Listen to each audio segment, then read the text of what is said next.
Good afternoon and welcome to another session of I Want to Speak to the Principal. I'm Dr. Michael Milstead, and as always, I'm joined by my co-host, the amazing and dynamic Mr. William Jeffery. Our episode this week is Parent Involvement. Oh man, this is going to be a good one today. In today's episode, we'll explore answers to some of the following questions regarding parent involvement. At what level of a child's education is parent involvement most important? Why are some parents reluctant to become involved in their child's learning? What are some of the barriers to parent involvement? What can schools do to encourage more involvement in their campus? How do schools manage helicopter parents from taking over the campus?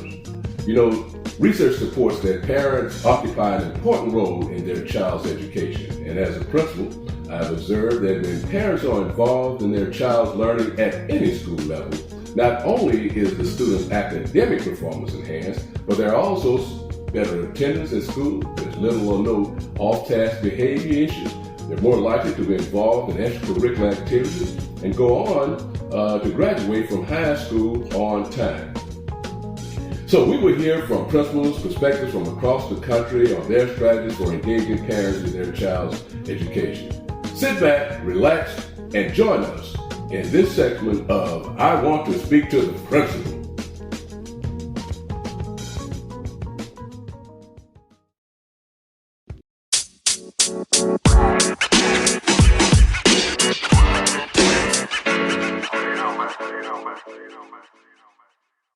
Big Dollars, what's happening? Oh, nothing. Will, how's everything going with you? Man, everything is great. Yeah, that's good. Same here, man. Same here. Well, school's out. Hey, man, and it's time for some barbecue and fireworks. There you go. It is, we're coming up on that 4th of July day, and want to wish all of our listeners out there a happy 4th of July. We know we're a little early, but it'll be here tomorrow anyway. Exactly. Yeah.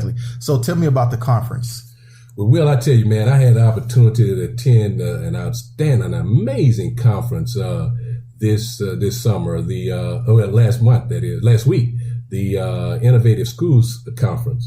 The conference had a wide range of educational topics, anywhere from cultural responsiveness to PBIS, school discipline, teaching hip hop. Believe it or not, teaching hip hop. My favorite. Yeah, there you go. That's my favorite. There you go. Watch out now, T.I., my boy.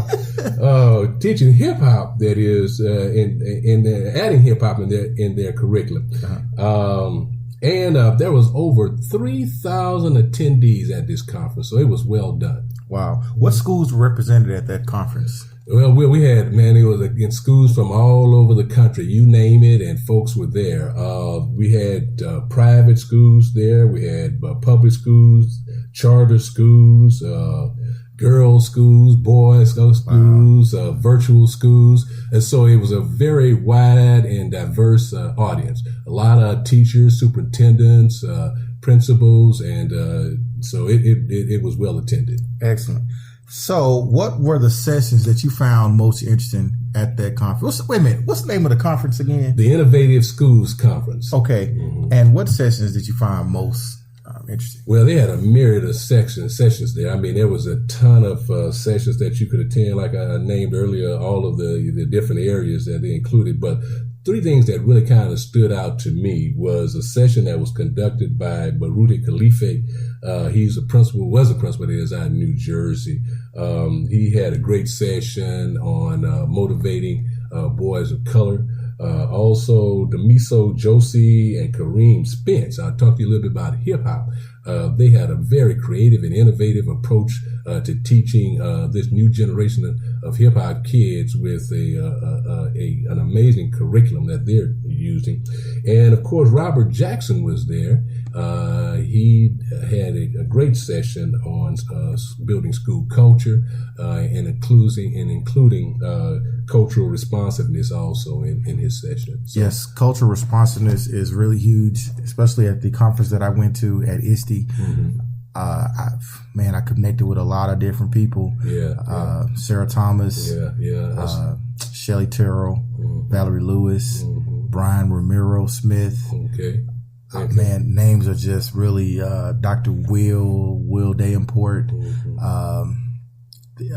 man, it was an amazing conference. I saw that, man. I saw all those folks hitting us up on Twitter. So I was impressed, man. That was fantastic. That was fantastic. So that's the next episode. We're going to get to this episode, which is parent involvement. Oh, yeah. You ready? Oh, yeah, I'm ready to go, man. We got a lot to talk about. All right. All right, Doc. Talk with us about the historical perspective of family involvement in U.S. schools. Well, Will, just to show you how deep the foundation is rooted in parental involvement, man.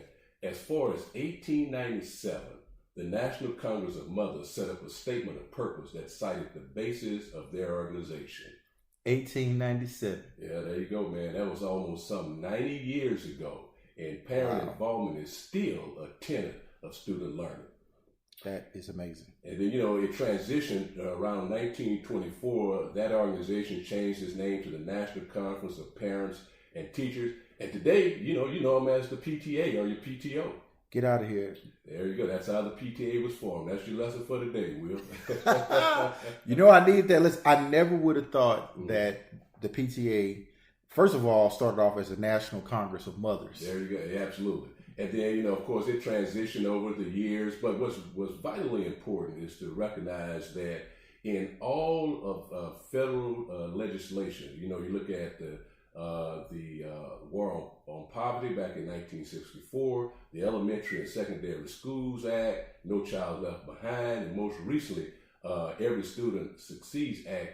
All of those include a parent involvement component. Yes. So historically, parents have been involved in their students' education. Right? Well, not just only parents, Will, communities also. It really wasn't until around 1964 when government started becoming involved in schools that parents and communities started kind of pushing themselves away from being so involved in their child's education. But for the most part, up until that time, there was substantial involvement in schools by parents and communities. I'm sure that when you were young and coming up, man, in your church, you had probably some teachers attend your church. Right. And they talked to your mom about what you were doing. That made you set up and fly right every day in class.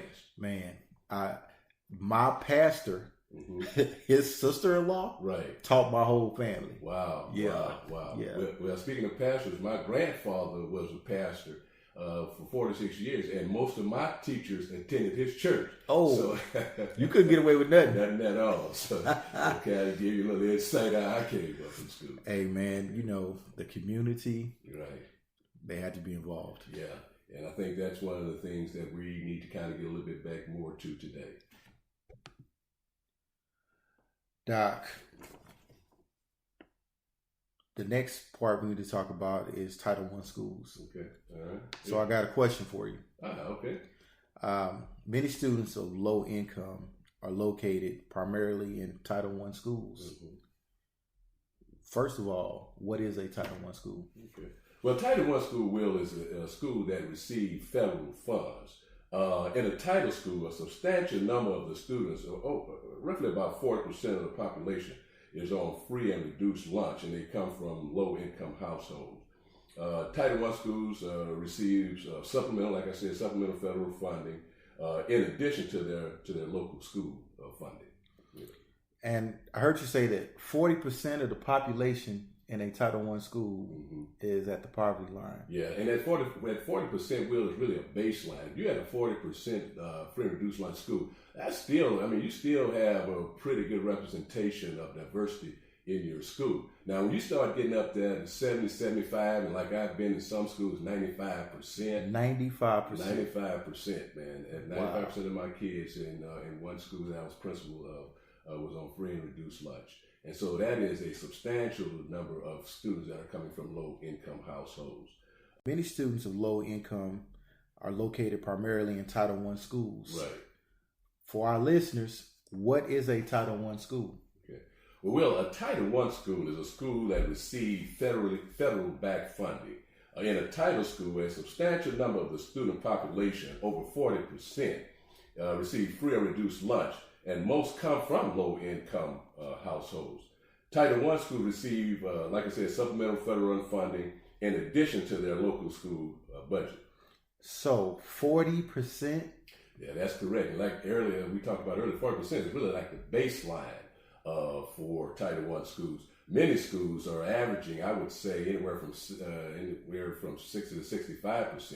At one time, I was at a Title school. I was supposed to be at a Title school. We had over 95% of our 95%. 95%. Almost the entire student population of about 700 kids were on free and reduced lunch. Wow. Mm-hmm. Wow. And here's the big thing about that. Countless research studies suggest that parent involvement is least at low-income schools. Wow.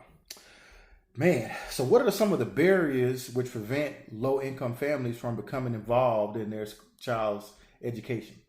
Well, the importance of enlisting parents and community members in children's education came on the forefront, like I said earlier, back in 1965.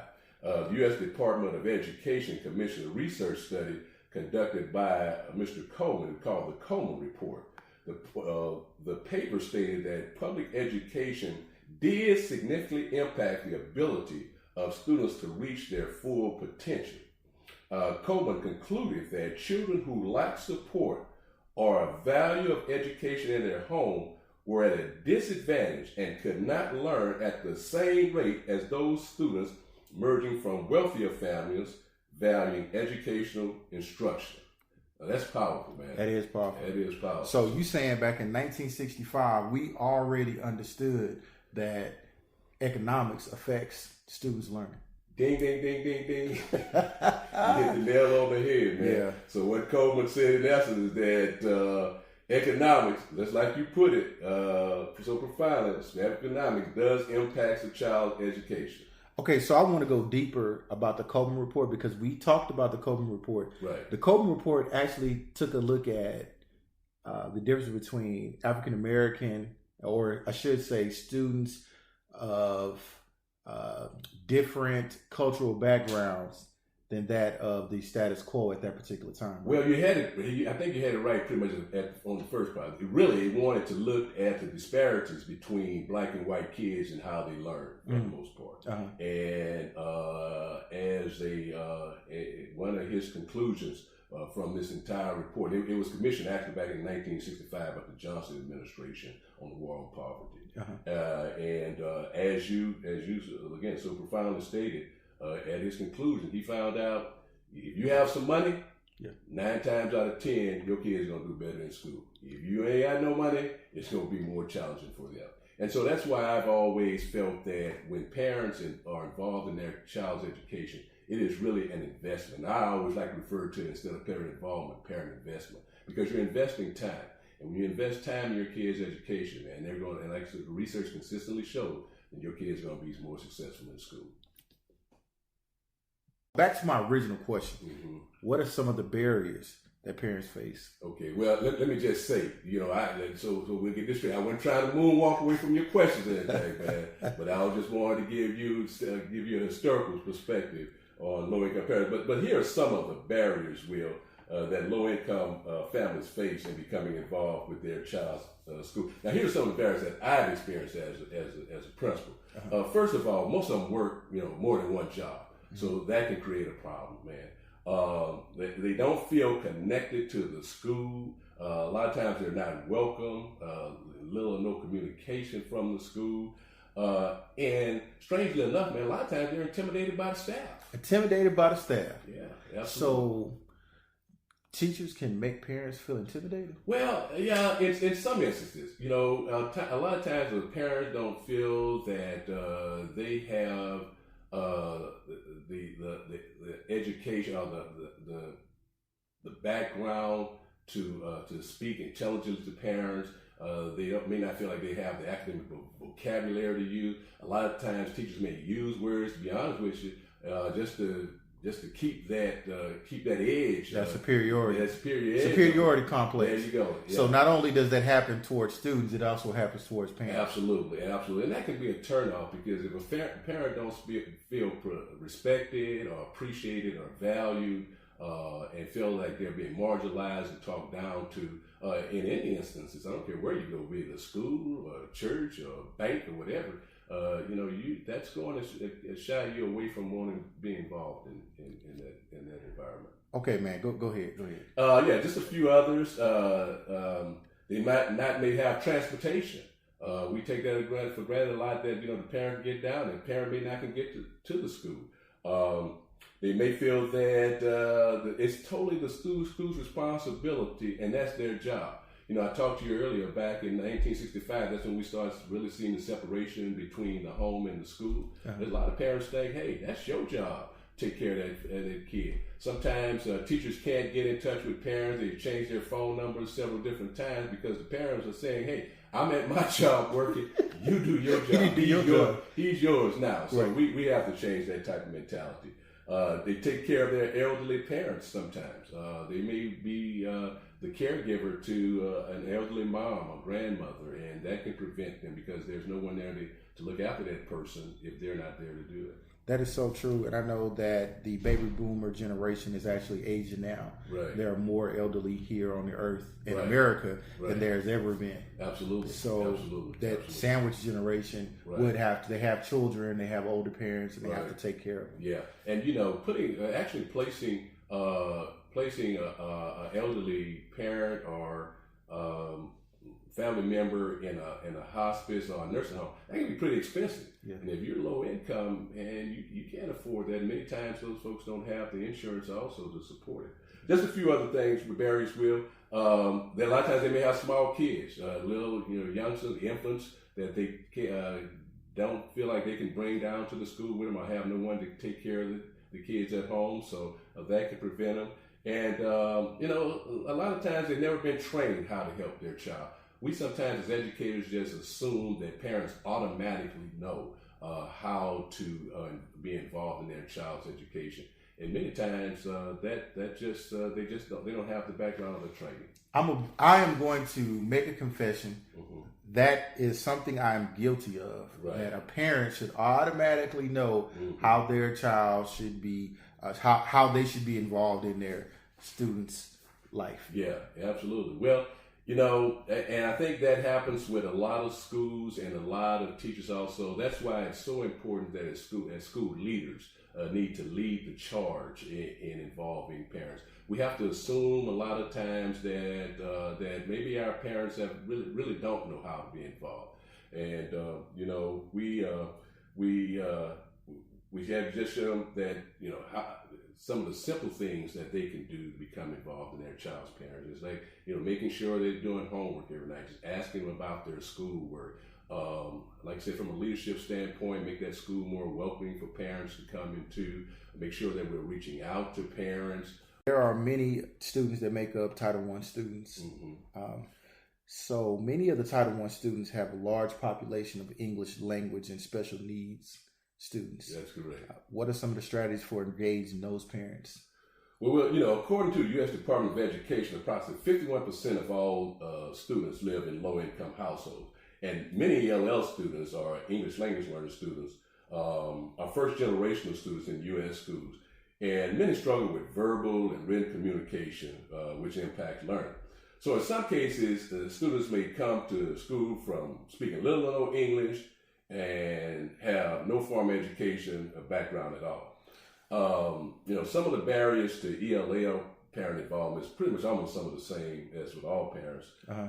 But here's some of the things that I think that schools have to do to involve these parents more. Just again, make their schools more welcoming. Now, you say make them how do you make your school welcoming? That's making the climate of your school adaptable to. We talked earlier about cultural responsiveness, and this is a good area that we can kind of embed that in the school climate. Right. Understanding that, well, let me give you a case in point. When I was a elementary principal, I was principal for bilingual campus. Uh-huh. And when you walked into my campus, I had everything that I had that had welcomed me, my parents, was both in English and in Spanish. Okay. Everything that I did, all the students' work, all the aesthetics were both in English and Spanish, because the Spanish kids represented about 65% of my student population. Okay. So those type of things kind of made parents want to come to the school. Okay. I made sure that my front office reception person was bilingual, spoke both English and parents, so they can communicate with parents. So making it your school inviting and welcoming and make the parents want to come in and make them feel like they're isolated or alienated from the school is very important. Spanish teachers taught Spanish. I had Spanish teachers sometimes to teach Spanish because, like I said, Spanish was 65% of my students were Hispanic. I had them to teach Spanish in the afternoons to my teachers. Well, I would love that. And we know that with America being a melting pot that it is, that it's just not, when we talk about ELL, it's just not Spanish anymore. Right. There are tons of languages. There you go. Absolutely. In a diverse place, right? Yeah. So, I was in a school also that had a large percentage of my students spoke Mandarin. And so we did some of the same type of things. So you're absolutely correct. Right. When we talk about ELL, that includes all different types of languages. Also, I would always make sure that I had an interpreter there. Also, whenever I was speaking to one of my Spanish, one of my parents that didn't speak English. So those type of things can make a school more welcoming. When they see that you're reaching out. A huge thing that I did in my schools, though, Will, is that I made my school a community resource. On Saturdays, I had language classes for Spanish-speaking parents who want to learn how to speak English. I would bring in financial institutions in to show them how to buy homes and manage their finances better. Wow. I would actually go out and reach out to churches and talk to them about. Actually, I would be on the program sometime where they'd give me a minute during the announcements to come in, introduce myself, just tell the parents a little bit about what's going on in the school and getting them involved. So those type of things are a good way, I think, of reaching ELL, especially parents. So this is what I like about, you in this situation. This is not stuff that's just made up. This is stuff that you actually did. Absolutely. And from engaging in these actions, saw an increase in parents being involved in the schools.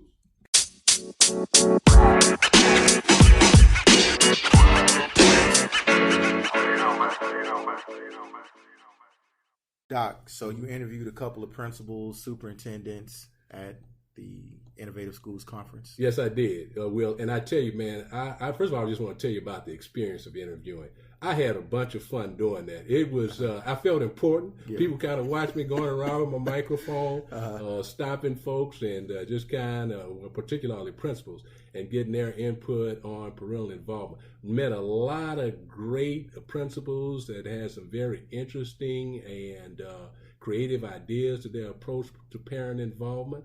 And so I was able to talk to about 6 principals about how they involve parents in their child's education. And so we're going to play those and just kind of let our audience hear what these folks have to say. These principals are principals for charter schools, they're principals of public schools, and we have one that's even a principal of a virtual school. Now that kind of threw me a little bit because I wasn't expecting her to say she's a principal of a virtual school. She's a very articulate lady. We were sitting there having a conversation, and she was asking, "Hey, what are you doing walking around with that mic and tape recorder?" I said, "Well, I'm interviewing principals." Hey, I was a principal at a virtual school. She said, "Well, does that count?" I said, "It certainly does. We're all teaching kids here, and we all have parents involved." Exactly. So she has a very different perspective on parent involvement as some of the other schools. Yes, so let's take a listen. This is Mike Milstead with I Want to Speak with the Principal. I'm here with the superintendent from Little Rock, Arkansas of charter schools, and I'm going to let her introduce herself. I'm Lanisha Roberts. Okay. And Lanisha's here in Atlanta at the Innovative School Conferences. And our next episode of Speak to the Principal is in regards to parent involvement. Lanisha, give me your input on the importance of parents being involved in their child's education. Well, it's important that parents are involved, one, because they need to know what's going on in the school and what's expected of their children, and also what's expected of the parent support that's needed in order to move the kids forward. Okay. And talk to me a little bit about helicopter parents. In your school district, do you guys have those type of parents, those that hover over their child's education and are constantly in the school? And how do you handle that if you do? That's an issue we don't see a lot of with our school being almost 98% free and reduced lunch. We don't have those that hover over our children, which sometimes, we want those parents up there to shadow. That's one of the techniques that we use versus suspension. We ask them to come shadow their child in the classroom, which becomes something very hard for us to get parents to commit to. So that's not an issue we deal with a lot. Keith for Triplet, Coweta County School System. All right, Keith, thank you, Keith, for actually interviewing with us today. We're going to have Keith on with talking about parent involvement. Keith, I'm going to ask you a couple questions. If you'd give me your input to those, I would certainly appreciate it. No problem, sir. Okay, thank you, Keith. So, Keith, tell us about the demographics of your school. Demographics of my school, population, student enrollment, I should say, about 712 students. My biggest class will probably be my rising 8th grade class this year. Looking at a Title I school, last year we were at 68% free and reduced lunch. This year, predicting 71% free and reduced lunch. Demographic-wise, about 68% Caucasian, about 22%, give or take, African American, and my Hispanic population is rising between 5 and 7%, then other for the remaining. Wow, sounds like a lot of diversity. Keith, how do you define parental involvement in your school?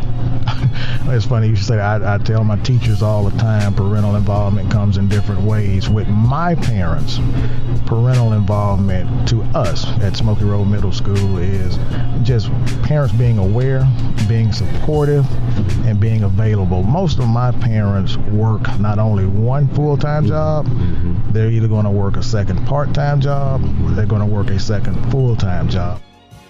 Robert Jackson. Mr. Jackson is actually one of the I guess would be a producer, Robert? Would it be you guys are actually putting on a seminar here today, a conference here in Atlanta. He's going to be a keynote speaker here. That's correct. Yeah, and workshop presenter. Mr. Jackson has several books that he's written also. His primary focus is on working with African American boys. We had Mr. Jackson here. We're just going to ask him a little bit about his views on parental involvement, because that would be our next segment. Mr. Jackson, tell me a little bit about what do you think about parent involvement in schools and how it impacts student learning? Well, I think it's extremely important because where kids come from, the psychological, spiritual, and emotional well-being of any student is a parent's responsibility. And there's a lot of kids with emotional issues and issues at home coming and bringing that to school. But even though it's a parent's responsibility, some parents are only given their best of what they can do. So we have to provide more training for parents. But I believe their involvement is important. But we can't continue to ridicule parents. We have to find a way to pull them in and teach them. And not just parents, educators as well. Educators should look at their roles as more than being educators. Sometimes we're parents. Sometimes we're big brothers or big sisters, or we're aunts or uncles. But it takes all three groups working together, Doc, parents, educators, and students, to bridge that gap.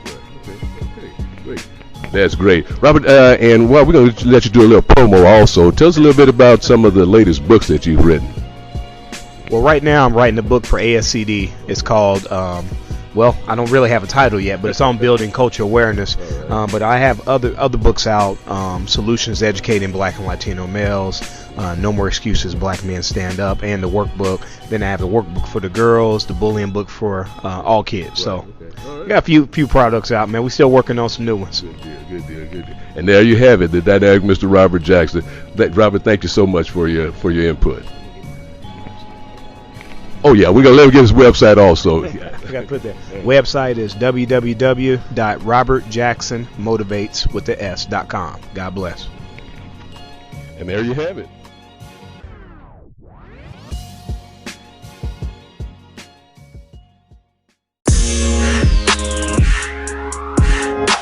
We have a diverse audience here at Let Me Speak to the Principal, different school leaders. And not all of them lead low-income schools, right? That's correct. You're right about that. Right. Yeah. So some of them deal with an opposite spectrum of parents. some of these parents are what we may like to call overly engaged in the quotation marks. And that's putting it lightly. That's okay. The overly engaged parent. How do schools manage the overly engaged parent? Okay. Well, a lot of times the overly engaged parents, we have a term for them, and they pretty much know it. It's nothing new, and we call them the helicopter parent. They kind of hover over the school and hover over their kids. According to Schiffing and Mirren back in 2013, a helicopter parent is a parent who pays extremely close attention to their children's experience and problems in all areas, but particularly in their education environment. So that means that they pretty much are camped out in your schools for the most part. Right. And, Stephen Covey said in his book, The 8 Habits of Highly Effective People, seek first to understand, then try to be understood. So you want to try to understand, even not just with the helicopter parents, try to understand them, but your low income parents, but any parents, you want to try to understand exactly why they're coming from, or where they're not involved, or why they're overly involved in your school. From my understanding of just the helicopter parent, I see them being involved so much because a lot of times they normally don't have anything to do. They don't work. They're pretty financially well off, so they spend most of their time making sure that their kids are treated well in school. They feel, hey, listen, I pay these exorbitant amount of taxes, and so I'm gonna make sure that my kids get a good quality education. I want to make sure everybody knows me also. They want to make sure that their kids are competitive in the school. They want to make sure their kids will be in the top 10. If they're in the band, they're the band leader. And in some cases, this is stereotyping, and I don't mean to do that. But they are parents that are, like I said, extremely involved in their child's education on a daily basis. And they want what's best for their child. But they have to understand a lot of times that, as the principal, you want what's best for all kids. Right. You don't focus just on a particular kid or a group of kids or one kid. You want what's best for all kids. Everyone wants what's best for kids. But what's the difference between them and a low-income family? Well, have you ever heard the old adage, the squeaky wheel gets the oil? Yeah. That's different. They're in the school. And so they're constantly, they're in the school. They're bringing things to the attention of the principal and administrators and teachers. Sometimes, particularly in cases of their kids. And so if they're there, if they're in the school and they want what's best for their kids, different, when you want their kids in a particular student's class, the teacher's class that is, or some certain things, then the principal, the administrator has no other choice but to listen to them. So that's one of the big things, is that they're there and they're making demands, and if they can come with a good rationale reasoning for their demands, a lot of times the administrators and teachers will adhere to it. So I'm gonna let you continue, because we also talked about ways of using them in a positive light. Oh, absolutely, and that's a great thing, because you can get them involved in doing things around the school, being volunteers. A lot of times, like I said, also everything is not completely adversarial as it relates to a helicopter parent, right? Because they can make sure that those teachers stay accountable in regards to teaching, making sure that they stay on track with their lesson plans, making sure they're getting their grades out, they're conducting their assessments when they're supposed to, because when they don't, they got a voice there that they can go, a person that they can listen to their voice. And accountability is actually a good thing. Mm-hmm. When Absolutely. Parents are involved in the school. Absolutely. I know that some of them are overly involved. Mm-hmm. Specifically, I remember a time when I was coaching, right, and I had a parent who basically wanted to coach the team. Right. I don't know if you, as a principal, you had that experience of the best player on the team should automatically go to the NBA because that's their kid. Oh, absolutely. They're going to be they're an all-star. Yeah, absolutely. They're an all-star, and the coach is preventing them from getting the D1 scholarship at 5'6" and runs a 5'7" 40. Yeah, there you go. I understand. I used to have those type of parents.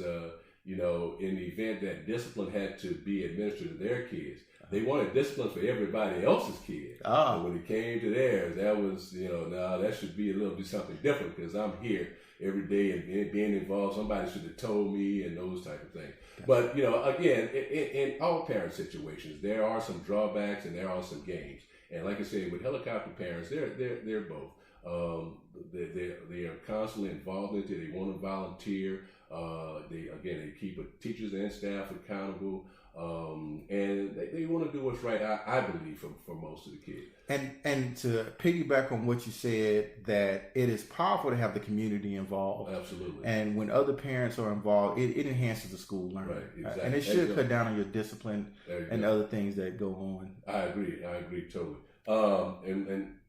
One of the things I just like to kind of include with on helicopter parents is just, don't turn them off and with any parent, just listen to what they have to say.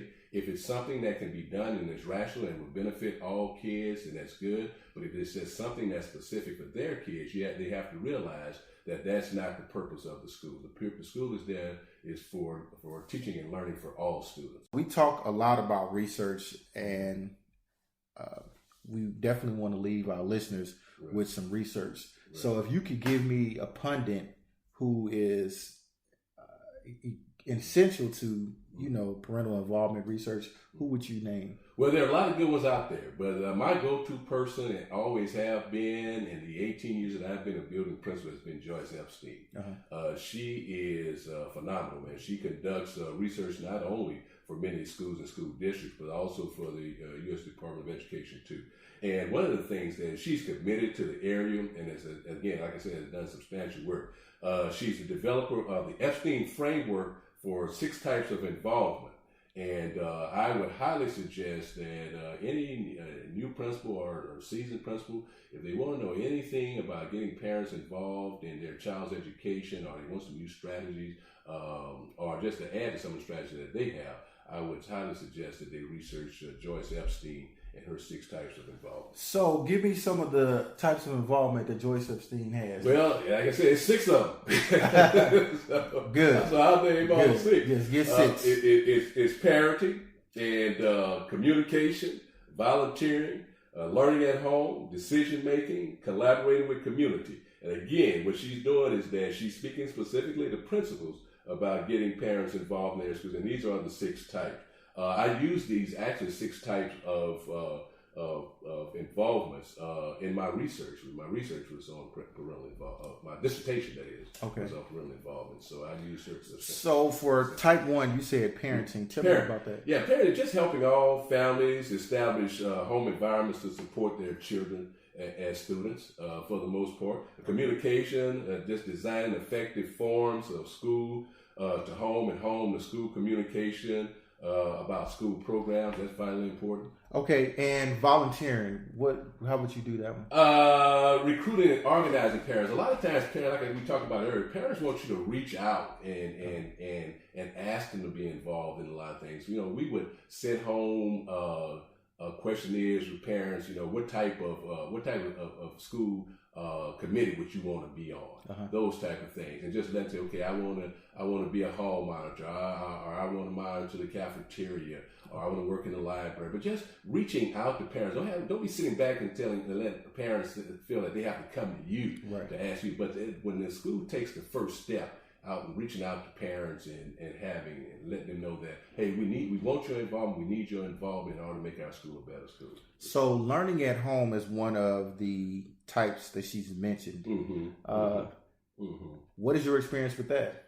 Well, just having the parent provide information and ideas about how to help students at home and homework and other curriculum-related activities. A lot of times, as a school, again, like I said, we believe sometimes that the parent particularly if the kid has come up through elementary school, maybe middle school and high school, we feel like the parents already know how to help the kid become involved in that. But a lot of times they don't know. So we have to just give them just ideas on exactly how to be involved in their child's education. Something very simple. My mother used to do every day we come home from school. Just simple question. What y'all learned today in school? Don't let them, because the first question answer, they're going to get nothing. Nah, don't settle for that. I don't know. Yeah. So you ask specifically, what did y'all learn today in math? Tell me about what you did in math today. Yeah. Tell me about what you did in English. Talk to me a little bit. I know last week y'all were looking at sales and science. How is that going? Just showing your child that you have some wickedness as it relates to how they're doing in school. So those type of things. Just to pause just for a quick second. I have a middle school daughter, and when I ask her, "Hey, what did you learn in school today?" Right. It's nothing, absolutely, or I don't know. So then I hit her with a 3, 2, 1. Tell me 3 things you learned today. That's excellent. 2 things you can tell somebody else. Right. And 1 thing that affects your future. That's spoken like a true teacher. Hey, put him in check. Hey, I had to put it in check because she hit me with the I don't know real quick. Exactly. Okay, so I had to teach my wife that we have to ask her those types of questions. Absolutely. Yeah. As parents too, we have to conduct assessments as to how kids perform in school. So just ask them specific questions, not just something general. Ask them specific questions. So you also mentioned decision making. How did you involve parents in your decision making within your school? Right. Well, it's important that parents be on school governance committees. We had a site-based team where actually it was required by law that we had at least 4 parents on there, but we'll put them sometimes on PLCs, and that's kind of thinking out of the box. Oh wow! Oh yeah, absolutely. Having a parent in there being involved, I'm telling you, parents can be they can be a huge proponent in promoting your school by going out and telling other parents about what great things that are actually occurring. They can dispel a lot of myths and rumors a lot of times. Right? Yeah. So that's why it's good to get them involved in decision making type situations too, if you possibly can. Man, the parenting PLC is a really good one. Collaboration with the community. How did you mentioned earlier that you went to the church. Right, exactly. Tell me some of the other collaborative ways that you engage parents. Well, one of the things that in several schools that I have been principal of, I really didn't live in those communities, but I was around in the community quite a bit. I made sure that my barber was always in the community that I had was principal, and I'd actually shop in the grocery stores there, meeting the grocery store owners, the managers of the grocery store, the local stores. I would attend a lot of the kids' AAU basketball games and Pee Wee League football games and cheerleader type thing, church choir thing. So just as a principal, just staying involved in the community and making sure that the community know you and you know the community, because the community has a huge impact on the parents, and they too, you need them to help you to get those parents involved also. So I had a masterful principal. I'm going to call his name Jaime Castaneda. Was masterful. He was the most engaged principal I've ever saw in the community. Right. And for those people who live on the near north side of Houston, Texas, you'll know that Jaime did so much with Jeff Davis High School. It was a Title I high school in Houston Independent School District. And Jaime was a master at giving information to the community. He used to host these community dinners. And as a new teacher, when I came there, we used to have really late, I shouldn't say it was late, but I felt it was late as a new teacher, that we were staying up at the school till 8:30 when we had parent teacher nights. Absolutely. So I was like, man, why we got to stay up here until 8:30? Because I didn't live in the community either. Right, exactly. So I lived really far out. I lived in the suburbs. So I would come in, I was like, man, this was a long time. Right. And now since hearing you talk, that just really putting the icing on the cake for me. Absolutely. As a teacher, that's very important to engage the community. Absolutely. Yeah. The flexibility in your time is huge when it comes to dealing with low income parents. Like we said, a lot of them work maybe 2 or 3 jobs sometimes. So when they see that the teacher and the school is being flexible in their time, holding the parent teacher nights a little longer than maybe normal, or even sometimes even coming in on Saturdays to discuss their students' performance. Yeah. That's huge in reaching out. We also talked about the community becoming involved, opening up your school on Saturdays to allow, special programs. I even had a church on Sundays that would rent my school out, would have church in my school on Sunday, my school's cafeteria. So, those type of anything that you can do, like Epstein said, in order to gain that collaboration and buy-in of the community, it certainly benefits the school. So to wrap this up, the whole purpose of community involvement is to improve the school, correct? There you go. Absolutely. There's an old saying, man, it is still relevant today. It takes an entire village to raise a child. And when you grab that, when you get that community involved and wrap themselves around that child and support that child and support the school, then the schools are going to have better schools and you're going to have better students also. Research consistently supports that when parents are involved in their child's education, students do better in school. So armed with this information, it then becomes the duty of the school leader to do whatever it takes to prioritize parental involvement on their campus. Leaders must set the example. They can start by making it a non-negotiable that every adult in the school will treat parents with respect, value, and as their partner in education. Parents should be viewed as an asset and not an adversary. Big dollars. Yes, sir. On the next episode, we're going to talk about educational technology. Now this is what I've been waiting for a minute here, Will. Now we get the chance to flip the switch, bro. Now I get a chance to ask you some questions on some things. Hey, man. I got some good answers. I talked to Valerie Lewis. I talked to Noah Geisel. I talked to Shelly Terrell Sanchez. We got some really good interviews coming up for this next one. Oh, yeah. It sounds like you got the gurus there of digital technology. So I got so many gurus that I found at ISTE 2018. I just can't wait to get this episode going. All right. So that means, man, I can go real deep with my questions there. Hey, deeper than the ocean? There you go. That's exactly what I'm going to do. Looking forward to it, Will. All right, Big Dollars. This is a great show, and looking forward to the next one. Yeah, same here, man. Have a great week. All right. The views, thoughts, and opinions expressed during this or any broadcast belong solely to our guests or our hosts. These broadcasts do not represent or reflect the views of their employers, sponsors, or affiliated organizations.